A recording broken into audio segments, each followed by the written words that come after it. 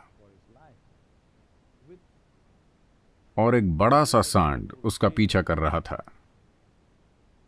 फिर बुजुर्ग व्यक्ति दौड़कर बाड़े के पास आया और बाड़े पर खड़े होकर बोला, उसे अपना बैज दिखाओ, उसे अपना बैज दिखाओ।